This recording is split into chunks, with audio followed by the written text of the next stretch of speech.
This is my end of the semester country presentation.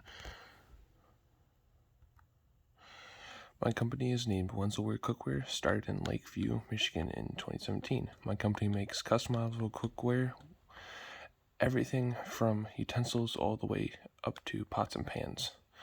We are a high-tech business. That means we utilize heavy industrial machinery, meaning we are a large enterprise, staffed with 550 employees throughout the company. We produce a final consumer good, meaning we produce and finish our materials so that they can be directly sold as a final product. Our strategy, seeking motive, is to preempt our competitors from entering the market and targeting any of our would-be consumers.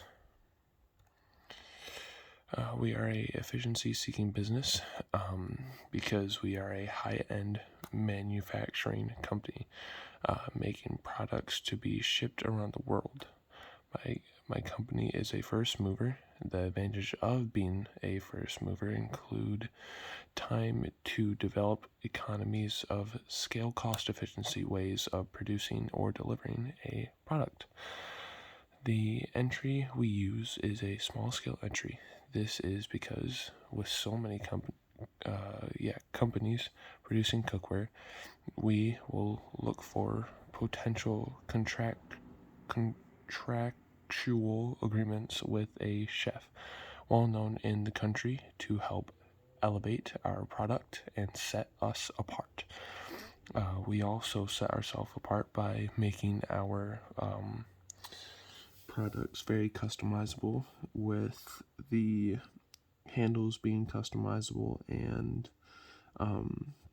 designs on like pots and pans and utensils. So like knives could have a picture of whatever you want or have a design of whatever you need, so that it will set us apart from any other company that produces cookware.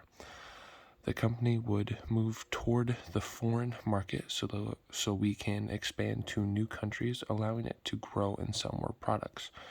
The company would be a non-equity mode, so we will be using a contractual agreement system.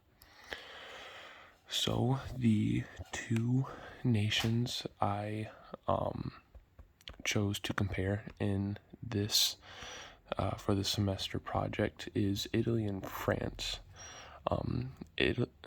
This is talking about the political risks of both the nations. It's saying Italy's government is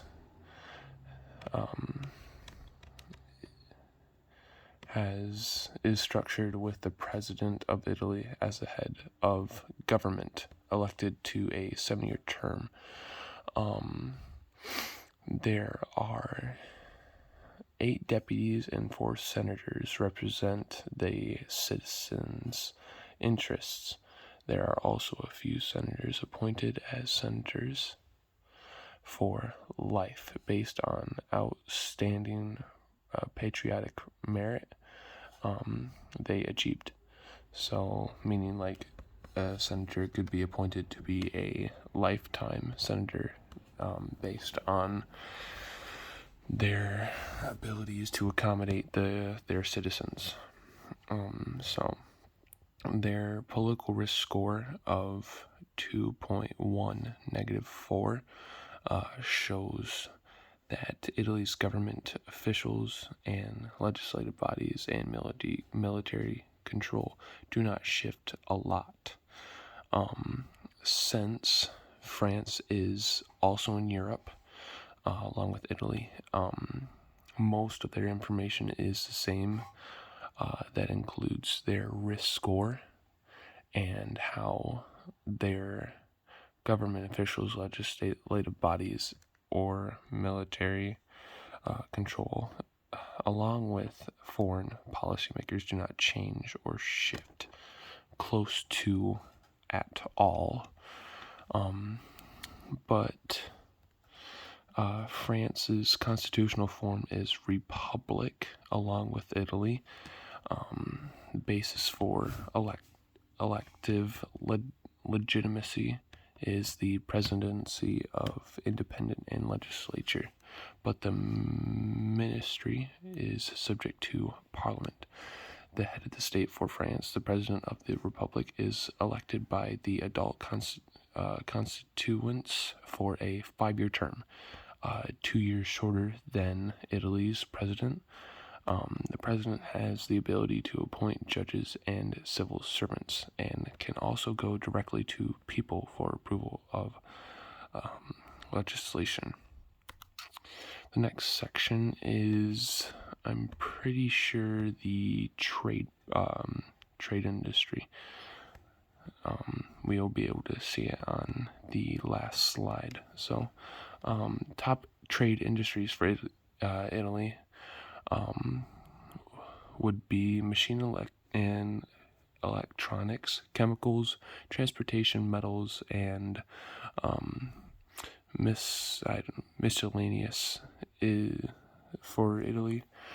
Their top export partners are Germany, France, Spain, US, then Poland.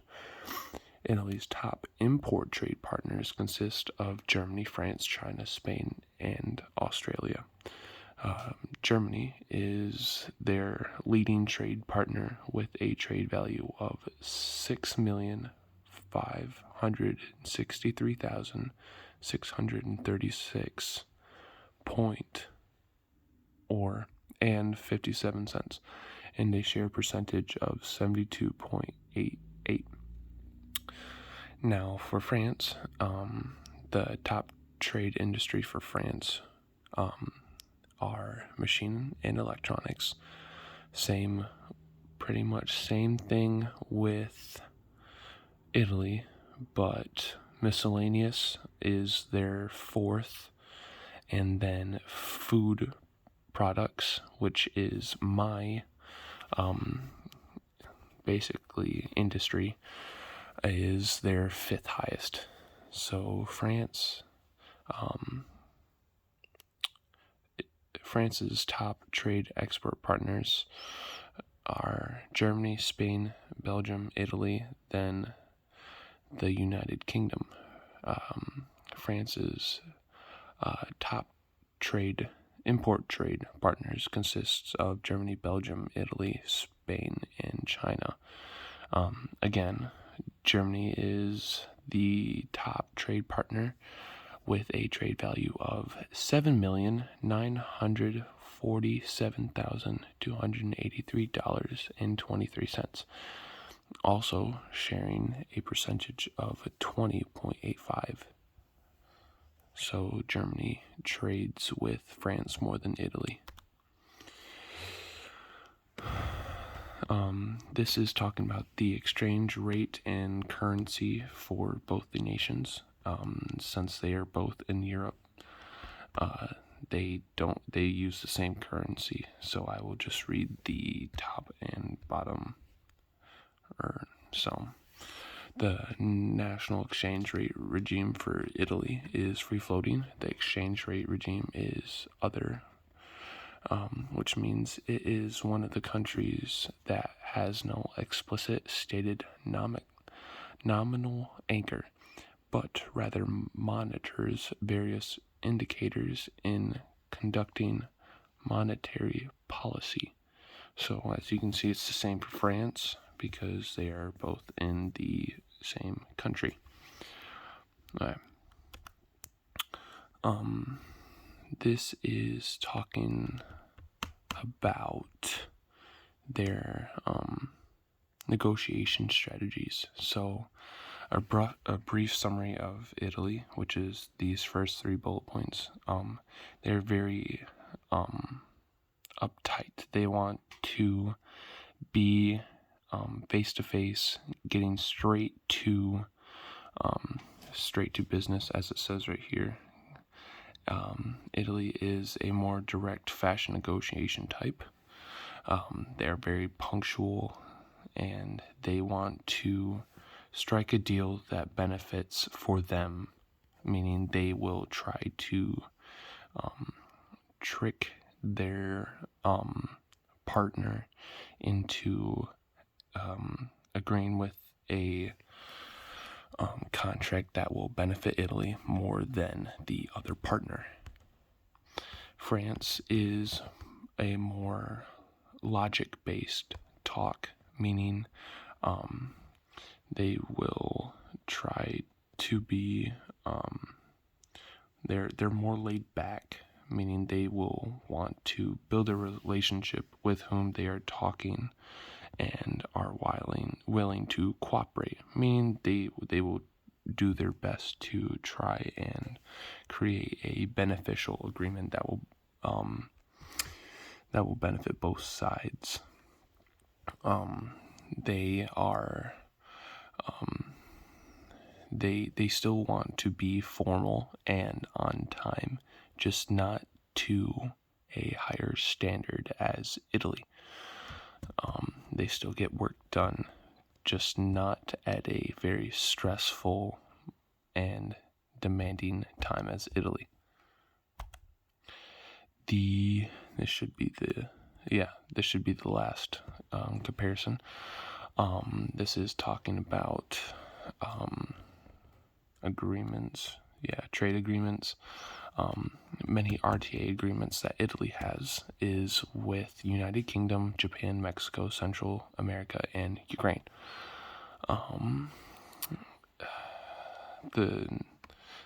The industry that I had to choose is minerals and materials, as it is the closest match to my company industry.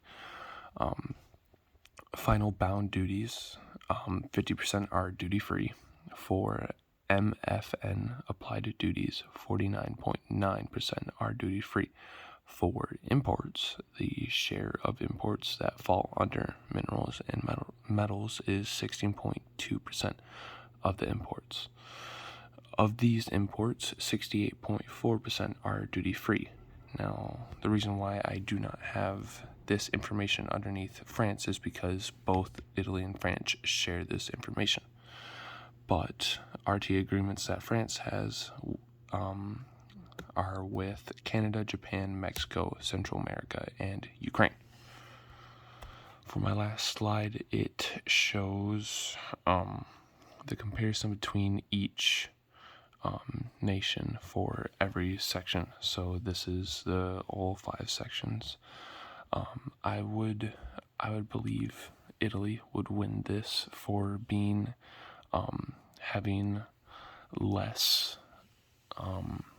changes in their government would lead to the same person knowing and having the experience to run the government to help with the economy.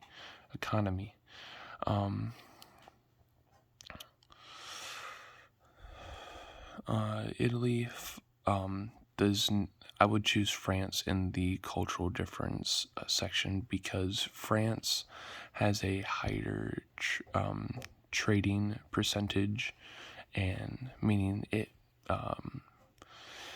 trades and produces more money, so that companies in France will grow and expand faster than Italy due to having a higher abundance in trades. The exchange rate information is the same, so I cannot pick a winner through here, along with the trade agreements. But in negotiation strategies is where I found my winner, and I would go with France because they are more laid back and want to take time to build a partnership with their customers and their partners in the negotiation and contract. So France would develop more loyal customers, meaning they would have a more successful time in growing and producing their company. Thank you for listening and helping me throughout this semester with creating my project. This is all.